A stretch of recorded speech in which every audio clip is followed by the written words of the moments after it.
참 세월이 빠르죠, 그죠?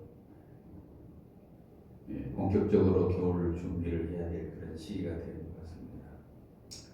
사람들이 보통 보면은 따뜻할 때는 별로 신경 안 쓰다 추워지면 그때부터 월동 준비를 하잖아요. 월동 준비. 장롱에 있는 옷도 꺼내기도 하고, 또 집집마다 이제 김장도 하고. 여러분 김장 하셨어요? 김장철이죠. 사람들은 이렇게 월동 준비를 합니다. 사람뿐만 아니죠. 산천 초목도 비물의 짐승들도 다 곤충까지도 전부 다 나름대로 겨울나기 준비를 하잖아요. 미리 식량을 저축하거나 또 따뜻한 그런 집을 마련하거나 이런 방법들을 강구하고 겨울을 합니다. 겨울을 보내면서 그리스도인은 이 겨울을 보내면서 어떤 생각을 할 수 있을까 하다가 오늘 본문을 보면서 겨울 얘기를 좀 하려고 합니다. 그리스도인에게 신자에게 겨울은 세 가지 의미가 있다고 생각을 합니다. 첫 번째는 자연 이치의 겨울이죠, 그렇죠? 이렇게 밖에 나가면 낙엽이 떨어지고, 그렇죠? 으산해지고 자연적으로는 보통 겨울 하면 12월부터 2월까지 겨울이라고 그러잖아요. 겨울. 자연적이죠. 창세기에 보면 하나님이 노아 시대에 홍수를 세상에 보내 심판하신 후에 이 땅에 사계절을 이렇게 주시는 것을 보게 됩니다. 창세기 8장 22절에 땅이 있을 동안에는 심음과 거둠과 추위와 더위와 여름과 겨울과 낮과 밤이 쉬지 아니하리라. 사계절이 계속 되어지게 됩니다. 그렇죠? 이 겨울에는 식물들도 동물들도 겨울잠 준비를 하고, 반대로 이제 멀리 시베리아에 있는 철새들은 봄나기 위해서 우리나라로 와가지고 따뜻하게 보내고 가곤 합니다. 겨울에는 인간들이 감히 흉내낼 수 없는 아름다운 설경의 아름다움이죠. 벌써 몇 주 됐네요. 설악산에 눈이 와가지고 단풍 구경하러 갔는데 그 눈을 보면 아름다운 설경이 이렇게 아름다울 수 있느냐, 감격해하던 그런 모습이 기억이 납니다. 이 겨울을 좋다고 해가지고 이 겨울을 주제로 한 그러한 작품들, 그런 것들이 많이 있습니다. 어떤 것은 사실적으로, 어떤 것은 풍자적으로, 어떤 것들은 상징적으로 이렇게 해서 겨울에 대한 이야기를 많이 합니다. 예를 들면 독일의 그레이크리제라고 하는 사람은 겨울이라고 하는 소설을 써서 이략 스타덤에 올랐던 그런 사람이 있습니다. 또 오스트리아 작곡가 슈베르트는 1827년에 24곡으로 이루어진 연작 가곡집 겨울나그네를 발표해서 불후의 명작이다, 이렇게 칭하게 됐습니다. 우리가 잘 알고 있는 셰익스피어는 희곡 중에는 겨울밤 이야기 유명합니다. 일본의 유명한 작가 가와바타 야스나리라고 하는 사람은 그 유명한 설국이라고 하는 작품을 써가지고 노벨 문학상을 받게 되었습니다. 설국하니까 박빙수 생각나고 그러시죠. 우리나라의 겨울로 유명한 데 뭐 있습니까? 드라마로 유명한 겨울연가, 겨울연가. 남이섬에 가면 겨울연가, 드라마 촬영장에 있는데, 이게 동남아 사람들, 일본 사람들이 윤사마 보러 온다고 해가지고 와가지고 세계적인 한류 열풍을 일으켰던 그런 일도 있습니다. 이게 다 자연에 대한, 겨울에 대한 아주 찬사를 보면서 이치를 아름답게 묘사한 작품들이죠. 그런가 하면 성경에서 말하고 있는 신앙의 겨울이 있어요. 성경에서. 신앙의 겨울은 뭐냐? 우리 믿음의 성도들이 어느 순간에 자신도 모르게 믿음이 떨어져가는, 열심히 식어져가는, 예를 들어서 마음의 기쁨도, 마음의 감격도, 찬양도, 영광도, 이 기도도 다 메마른 앙상한 가지와 같은 상태의 신앙생활. 이런 것을 가리켜서 신앙의 겨울이라고 할 수 있습니다. 또 성경에서는 겨울에 대한 묘사를 하면서 주님의 재림이 가까운 때, 마지막 때 이런 표현도 쓰고 있는 것을 보게 됩니다. 뿐만 아니라 이 겨울에 대한 묘사는 인생의 겨울도 있죠. 그죠? 여러분은 지금 어디에 계신지 모르겠어요. 사람들이 일생을 살아갈 때 뭐 유년기, 소년기, 장년기, 노년기 이렇게 말을 하잖아요. 그죠? 유년기는 봄과 같습니다. 새싹이 돋고 꽃이 피는 계절. 청소년기는 여름과 같은 계절. 가지가 잎이 무성하고 성장하는 계절. 그 다음에 장년기는 어떻습니까? 가을과 같은 계절. 열심히 열매를 맺고 수고한 데서 축복, 기쁨을 누리는 그런 계절. 노년기는 그렇게 어떤 분은 말합니다. 폭풍 한설 같이 찬바람이 불어서 나무도 풀도 모두 시들어 보이고 이제 죽을 날을 기다리고 있는 계절. 노년기.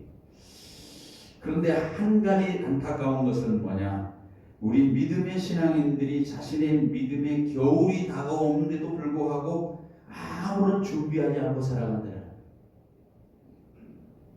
인생의 겨울뿐만 아니라 신앙의 겨울이 되어 있음에도 불구하고 아무런 불을 지피지도 못하고 장작을 준비하지도 못하고 뜨거워질 생각도 안 하고 맹맹하게 골방처럼 그렇게 보내고 있다는 겁니다. 안타까운 일이죠. 오늘 우리가 읽었던 이 디모데후서에 보면 사도 바울이 로마의 옥에 갇혀 있어서 정말로 살을 에는 듯한 그러한 추위와 싸우면서 디모데에게 부탁하는 그러한 서신 중에 하나를 우리가 봤습니다. 거기 보니까 특별히 우리가 오늘 본문에 않고 그 다음에 나옵니다만은 사도 바울이 자신의 그러한 마지막 삶이 끝이 여정이 다가오는 것을 보고 겨울이 오기 전에 디모데에게 빨리 오라 이렇게 말을 합니다. 어서 오라 그렇게 말을 합니다. 그러면서 두로와 가보의 집에 두고 온 가죽옷을 가져오라. 가죽옷. 그리고 오늘 본문 말씀을 보면 사도 바울은 자신의 신앙의 겨울뿐만 아니라 인생의 겨울에 대해서 철저히 준비하는 그런 모습을 우리가 보게 되는 것이죠. 여러분 아까 말씀드렸듯이 누구에나 다 자연의 계절은 다 한 번씩 맡겨가지 않습니까? 1년에 한 번씩 월동 준비하면 끝납니다. 인생의 겨울을 맞이하게 될 수도 있죠. 그렇죠? 청년기, 장년기, 이렇게 노년기 이렇게 보내면서 이렇게 점점점 힘이 빠져가고 종말이 다가오는 것을 보게 됩니다. 어떤 사람은 가는 세월 아쉽다 이렇게 말을 하기도 하죠. 누굽니까? 가는 세월 그 누구가 잡을 수가 있냐 노래도 있고 그런 흘러가는 시냇물을 막을 사람이 누가 있겠느냐 아무도 없다는 거죠. 그런데 더 중요한 것은 우리 그리스도인에게 신앙의 겨울이 다가오게 된다는 거죠. 이걸 의식하고 살아야 된다는 겁니다. 그리스도인에게 신앙의 겨울은요 어떤 개인은 주님과 믿음이 식어지고 주님과 멀어진 상태. 혹시 예전보다 내가 주님과 멀어져 있습니까? 기도 생활, 하나님 말씀을 읽는 생활, 하나님께 예배하는 생활, 이런 생활들이 멀어져 있다면 나는 지금 신앙의 겨울을 맞이하고 있다고 생각하시면 돼요. 너나 할 것 없이 전부 다 겨울 준비하고 월동 준비를 하고 있는데 예를 들어서 뭐 인생의 겨울 준비해서 저축도 하고 적금도 들고 하는데 신앙의 겨울 준비를 위해서 나는 뭐를 하고 있느냐? 심지어 내가 지금 겨울과 같은 그런 신앙생활을 하고 있는데 겨울이 되었는데도 그것을 알지 못하고 신앙의 겨울을 날 생각도 못하고 추워서 벌벌 떨면서도 느끼지 못할 수 있다는 거예요. 그걸 가르쳐서 요한계시록에 보면은 그런 표현을 쓰고 있습니다. 라오디게아의 교회 편지를 보내는 그 내용을 보면은 계시록 3장 17절 이하를 보면 나는 부자라 부유하고 부족한 것이 없다 하나 내 곤고한 것과 가련한 것과 가난한 것과 눈먼 것과 벌거벗은 것을 알지 못한다. 사실은 나는 아무 이상 없는 것 같아, 신앙이. 근데 실제로 보니까 아니더라는 거예요. 가련하죠, 눈멀었죠, 가난하죠, 헐벗었죠, 권고하죠. 쉽게 말하면 겨울과 같은 신앙생활을 하고 있을 수 있다는 거예요. 그걸 향해서 이제 책망하는 내용이 나오는 것이죠. 오늘 이 라오디게아 교회의 책망은 곧 우리 교회를 향하여서 오늘 이 시대 나의 신앙을 향해서 책망하는 내용과 같습니다. 그래서 주님께서 뭐라고 얘기하냐면은 어디서 떨어졌는지 회개하여 처음 믿음을 가지라. 처음 믿음을 가지라. 다시 회복하라는 거죠. 월동 준비 제대로 하라는 것이죠. 예수 그리스도가 내게서 떠나면 나는 냉랭한 겨울과 같이 빛이 없는 어두운 삶이지만, 그래서 영원한 지옥으로 떠나가는 절망이지만, 그러나 우리가 빛이 되신 예수님을 내 마음에 품고 살아가고 다시 한번 처음 믿음을 회복하면 우리는 월동 준비하는 것이야. 다른 게 없는 거지. 그걸 하라는 겁니다. 이 신앙의 겨울은 믿음이 식어질 때 신앙 겨울. 내 겨울이 어딘가. 지금 믿음 식어질 신앙 겨울. 또 하나 신앙의 겨울은요, 예수님의 재림과 심판을 기억하고 살지 않는 거예요. 예수님의 재림과 심판이 곧 신앙의 겨울입니다. 우리 주님께서 재림하실 것을 분명히 말씀하셨어요. 감람산에서 승천하실 때 올라가면서 제자들에게 말해, 제자들이 하늘 쳐다보니까 뭐라고 하냐면, 갈릴리 사람들아 어찌 하늘을 쳐다보고 있냐. 너희 가운데 하늘로 올라가신 이 예수는 하늘로 가신 그대로 본 그대로 오시리라. 다시 예수님이 재림하신다는 거죠. 그죠? 우리가 신앙생활하는데 중요한 예수님의 초림, 이 땅에서 예수님이 오셔서 아기 예수님으로 오셔서 십자가에 돌아가시고 부활 승천하셨는데 그것으로 끝나는 것이 아니라 우리 신앙은 다시 예수님께서 오신다는 신앙을 하는 거예요. 재림 신앙입니다. 재림. 다시 오십니다. 그리고 모두가 주와 함께 주를 영접해서 주와 함께 있으리라. 이게 신앙의 마지막 목표죠. 그때 그것이, 그런데 그때 재림이 임박해 와 있다는 것입니다. 주님이 오실 때가 임박해 와 있습니다. 그래서 성경은 말합니다. 자다 깰 때가 되었다. 이 시기를 알거니와 자다 깰 때가 되었다. 여러분 보세요. 전쟁의 소문, 기근, 폭풍, 기후 변화, 인간들의 그런 모든 신성들, 자연의 변화, 이런 모든 것을 보면 처음보다 완전히 달라졌지요. 우리의 구원이 처음 믿을 보다 가까워졌다. 마지막 심판이, 주님이 오실 날이 임박해졌다라고 그렇게 우리가 추측을 할 수 있습니다. 그래서 우리는 이 만물의 마지막이 가까웠으니 성경의 표현대로 정신을 차리고 근신하여 기도하라, 그런 표현가 쓰고 있습니다. 성경에서는. 그렇죠. 우리가 이 주님 오실 날을 기다리지 아니하는 신앙이라는 것은 추운 겨울을 맞이하게 될 신앙이 될 수밖에 없습니다.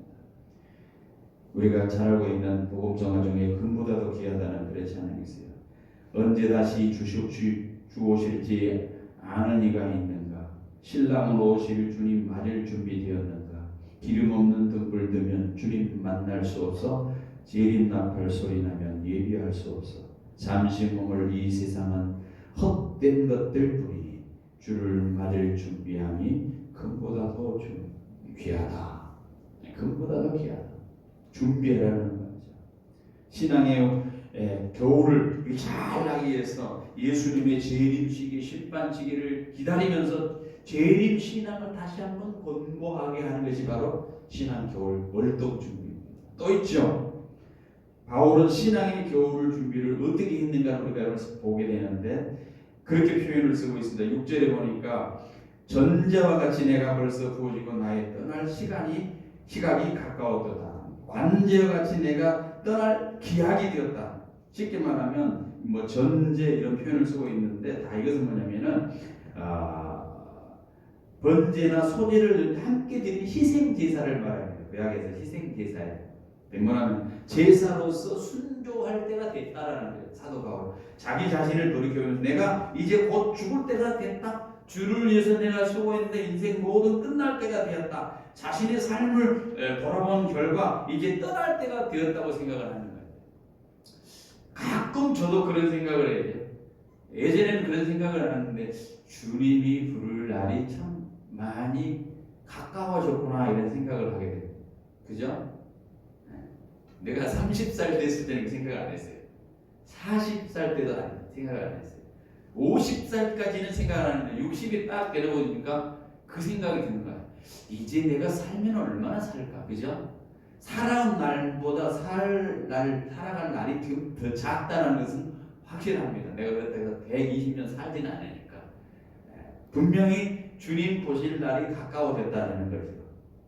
지금 사도 바울도 그 생각을 하고 있는 거예요. 내가 이제 주님 볼 날이 가까워졌다라고는 그 표현을 이렇게 표현을 쓰고 있습니다. 광제같이 내가 떠날 기약이 됐다 그런 표현을 쓰고 있습니다. 그거를 느끼고 있는 거죠. 또 사도 바울은 그 월동 준비를 어떻게 했냐면 이렇게 표현을 쓰고 있습니다. 내가 선한 싸움을 달리고 싸우고 나의 달려갈 길을 마치고 믿음을 지켰다 이렇게 표현을 하고 있습니다. 선한 싸움을 싸우고 달려갈 길을 달려갔다 그런 표현을 쓰고 있어요. 선한 싸움을 싸우라. 디모데전서 1장 18절에 그 얘기를 하고 선한 싸움을 싸우라. 복림도 날마다 주님 안에서 날마다 나는 죽습니다. 그런 표현을 쓰고 있고 인생을 돌아보면 사도 바울은 정말로 이 복음을 위해서 숨가쁘게 달려왔어요. 복음 증거하는 일, 이 복음을 증거하기 위해서 많이 매도 맞고 죽을 그런 위협도 당하고 말이죠. 엄청난 그런 고통을 당했습니다. 환난, 고난, 위험 속에도 끝까지 믿음을 지킬 수 있었다. 이게 바로 사도 바울의 그런 고백이죠. 여러분이 이제 인생의 겨울이 오기 전에 월동 준비하기 전에 우리가 인생의 겨울을 맞이하기 전에 마지막 주님 앞에 서기 전에 우리가 뭘 준비를 해야 됩니까? 내가 이렇게 사는 것은 하나님의 은혜입니다. 내가 하나님의 그 은혜를 헛되지 않게 하기 위해서 최선을 다해서 나도 그렇게 수고하겠습니다. 사도 바울이 그런 그 고백을 하고 있는 거예요. 선한 싸움을 따른다. 최선을 다해 달려간다. 그리고 내가 믿음을 지킨다. 이 고백이 사도 바울의 고백이 됐던 거 아닙니까? 우리도 마찬가지입니다. 앞으로 살아가는 얼마나 될지 모르지만 우리가 정말로 이 신앙을 위해서, 신앙생활을 위해서, 믿음을 지키기 위해서 달려가야 되죠. 이게 월동 준비하는, 신앙의 월동 준비하는 자세입니다. 그렇게 하는 사람에게 사도 바울은 이렇게 말합니다. 8절에 이후로는 나를 위하여 의의 멸류관이 예비되었으므로 주고 의로운 재판장이 그날에 내게 주실 것이다. 내게만 아니라 주의 나타남을 사모하는 모든 자에게니라 의의 멸류관이 예비되었다. 우리가 왜 이렇게 신앙생활합니까? 왜 우리가 이렇게 예배 나오고 하나님을 섬기고 또 복음을 전하고 믿음 생활을 이렇게 지키고 이렇게 고난과 환난과 위험 가운데서도 끝까지 신앙을 견고하게 짓고 나가야 됩니까? 그 이유는 뭐냐? 우리를 위해서 의의 멸류관이 예비돼요. 생명의 멸류관, 생명. 저 하늘나라고 하는 것이 내게 주어졌다는 거죠. 그래서 주님이 재림하실 날 그 심판대에서 잘했다, 착하고 충성된 종아, 네가 작은 일에 충성했으니까 내가 많은 것을 주리라 하면서 뭐라고 표현하냐면요, 내 아버지께 복받을 자들이여 나와 창세로부터 너희를 위하여 예비한 나라를 상소하라. 창세로부터 예비한 그 나라가 우리에게 있습니다. 그것을 상속하라는 거예요. 그것을 위해서 우리가 의의 멸류관이 예비되었다는 거예요. 사도 바울은 그런 고백을 하는 거예요. 그 나라가 예비되었다는 거예요. 그러면서 디모데에게 사도 바울은 신앙의 겨울을 준비하는 방법을 가르쳐 주는 것을 보게 됩니다. 그게 첫 번째 뭐냐? 신앙의 겨울을 위해서 어떻게 준비해야 될 것인가? 우리가 이걸 잘 생각을 할 필요가 있습니다. 첫 번째, 말씀을 전파해 때를 얻든지 못 얻든지 항상 힘쓰라. 2절에 그렇게 표현해요. 너는 말씀을 전파하라. 때를 얻든지 못 얻든지 항상 힘쓰라. 말씀 전파는 예수님의 마지막 지상 최대의 사명입니다. 승천하실 때 제자들에게 마지막 부탁, 복음 전파야. 그래서 사도 바울은 디모데에게 그 얘기한 거예요. 너도 때를 얻든지 못 얻든지 항상 힘쓰라. 해도 그만 안 해도 그만이 아니에요. 편안할 때 하고 뭐 안정될 때 하고 기회 되면 하고 그게 아니고 항상 하는 거예요. 이게 주님께서 우리에게 부탁하는 것이죠. 또 하나는 사울은 디모데에게 이렇게 말합니다. 모든 일에 근신하여 고난을 받으라. 모든 일에 근신하여 고난을 받는 이게 바로 뭐냐? 그리스도인이 마지막 때 준비해야 될 월두 준비라는 거죠. 그래서 그리스도인의 고난은 필수적입니다. 고난 안 받을 수 있다 아니에요. 예수 믿으면 고난 당하게 돼 있어요. 고린도후서 11장 23절 쭉 보게 되면은 사도 바울이 자기가 고난 당했던 것에 대해서 쭉 묘사를 합니다. 내가 수고 넘치도록 하고 옥에 갇히기도 하고 더 많이 하고 매도 수없이 맞고 여러 번 죽을 뻔하였고 뭐 그렇게 쭉 강의 위험, 강도의 위험, 동족의 위험, 이방인의 위험, 시내의 위험, 광야의 위험, 바다의 위험, 거짓 형제 중에 위험을 당하고 수고하고 애쓰고 여러 번 자지 못하고 줄이고 목마르고 헐벗고 춥고 헐벗어노라. 온갖 고난을 다 당했습니다. 이게 그리스도인이 삶이라는 거예요. 그러나 이것이 무익하냐? 그렇지 않다는 겁니다. 고난이 유익한 것입니다. 우리에게. 여러분 고난 안 당하면요 주님 잘 안 섬기려고 해요. 너무 어려우면 그때 주님을 찾으려고. 다니엘 기도에 신앙에 간증하는 사람들 보면 평범할 때는 안 찾다가 그냥 막 죽을 일이 당칠 때 주님 살려주세요. 살려주면 제가 저를 닮겠습니다. 이렇게 사람이 나간다는 거죠. 그런 고난 가운데 욥이 그런 고백을 하게 되는 것입니다. 여기 보면은 내가 가는 길을 그가 아시나니 그가 나를 단련한 주 후에 내가 순금같이 되어 나오리라. 얼마나 힘들었습니까? 욥은 많은 고난이 있죠. 뭐 자식들이 하루아침에 다 죽었잖아요. 모든 그 재산들이 다 가축들이 하루아침에 다 죽었잖아요. 집이 무너지고 사람들이 다 죽고 말이죠. 뭐 자기 아내도 말이죠. 그 하나님 저주하고 죽으라고 그러죠. 이런 모든 고난 친구들이 와가지고 위로한답시고 뭐 네가 죄를 져서 그런 거 아니냐. 온갖 그런 술수를 다 동원해서 고난에 대해서 네가 죄를 져서 그런다. 회개하라. 이렇게 말을 하는 그런 고난 당한 그런 욥 아니었습니까? 그럼에도 불구하고 끝까지 믿음을 지키고 살았기 때문에 하나님 나중에 고난 이 욥이 그렇게 고백을 합니다. 내가 가는 길을 그가 아시나니. 하나님이 안다는 거예요. 그가 나를 단련한 후에 내가 순금같이 나오리라. 정말로 그가 끝까지 주님 그 신앙 붙들고 나가는데 그 고난 다음에 얼마나 큰 축복이었습니까? 자녀들도 때 주셨죠. 모든 그 재물들을 보면 2배 이상의 복을 허락하는 것을 보게 됩니다. 고난 당한 것이 꼭 나쁜 것은 아니다는 거예요. 예수님께서도 고난당할 때 기뻐하고 즐거워하라. 너희 전에 있던 선지자들도 이같이 받게 하였느니라. 하늘에 너희 상이 큽니다. 고난당할 때 너무 어려워. 그것 때문에 나파하고 너무 그것 때문에 힘들어할 이유가 없잖아요. 왜냐? 하늘의 상이 있기 때문에. 믿으시기 바랍니다. 뿐만 아니라 사도 바울은 디모데에게 근신하여 고난 받으려고 할 말할 뿐만 아니라 내 직무를 다하라. 직무를 다하라는 거예요.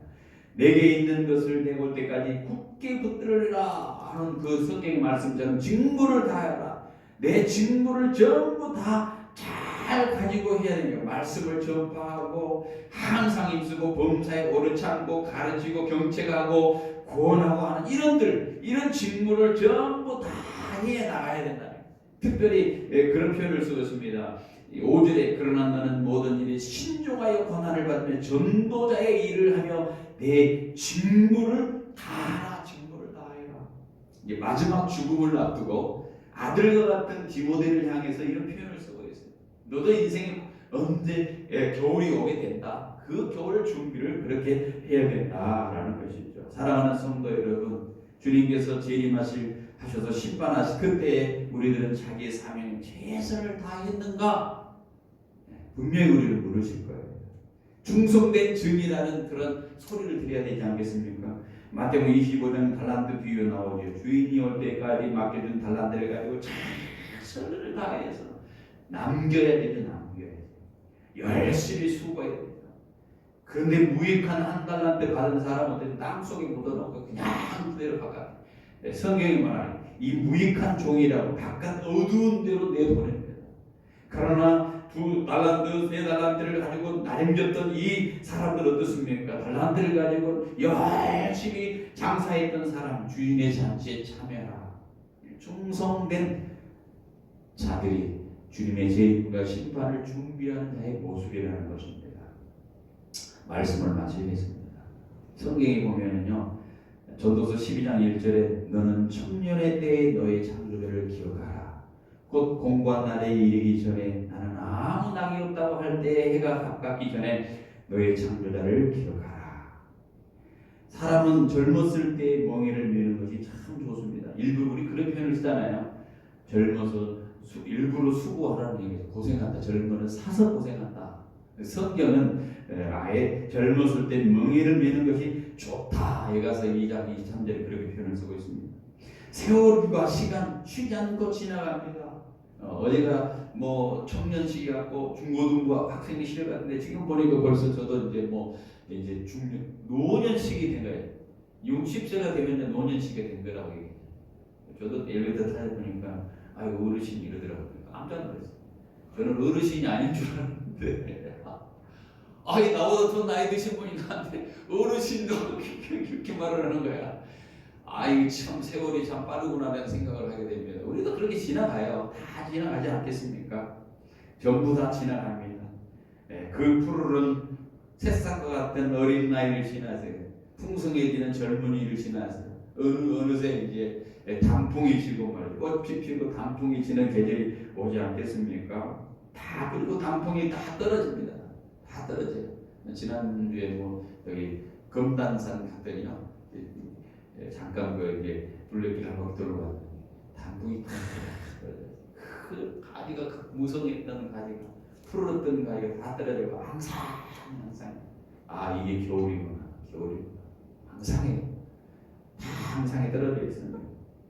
이 항상한 가지들을 보면서 분명히 우리 인생에도 그러한 날이 다가오게 될 텐데 이 인생의 겨울이 오기 전에 사람들이 이 세상에 뭐 자연적인 뭐 육체적인 그런 월동 준비를 하지만 정말로 필요한 것은 뭐냐? 신앙의 겨울 준비를 하는 게 필요하다는 거죠. 겨울 준비를 잘하는 사람에게는 영원한 천국을 상속하는 축복이 기다리고 있다는 겁니다. 그러나 마치 한 달란트 받았던 종처럼 나태하고 게으르고 이런 사람은 신앙의 추운 겨울을 피할 수 없습니다. 그런 성경의 표현을 쓰죠. 잠언서 6장 9절 게으른 자여 네가 어디 때까지 눕겠느냐 네가 어느 때까지 잠에 깨어 일어나지 않겠느냐 좀 더 자자 좀 더 졸자 손을 모으고 좀 더 누워있자 하면 내 빈궁이 강도같이 하며 내 궁핍이 군사같이 이르리라. 신앙의 겨울 준비하지 아니하면 그처럼 가난도 빈궁도 강도같이 온다는 강도같이. 우리가 신앙의 겨울을 준비하자면 어느 날 호련히 주님이 임하실 때 그 호련한 덫에 걸리는 거죠. 덫을 알죠, 여러분? 다 알게 되어진 거예요. 그 노아 때 얼마나 많은 사람들이 홍수에 대한 얘기를 들었겠습니까? 노아가 분명히 얘기했을 거예요. 하나님이 물로 세상을 심판하는데 다른 사람은 안 믿는 거예요. 안 믿는 거예요. 그렇게 심판한다 해도 안 믿는 겁니다. 근데 노아는 열심히 아라랏 꼭대기에다 정말로 배를 짓죠. 열심히 배를 졌습니다. 사람들이 뭐라고 하는 거예요. 그냥 오랜 시간 동안 배를 지었어요. 사람들은 비웃었죠.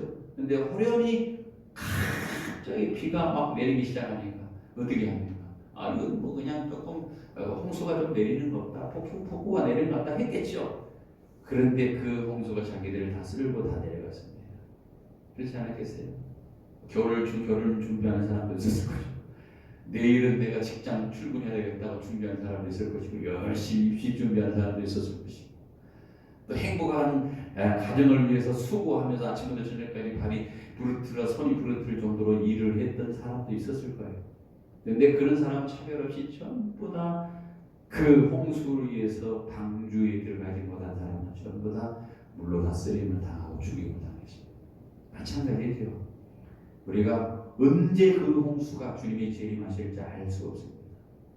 아무도 모릅니다. 아버지 권한에 들어 있습니다.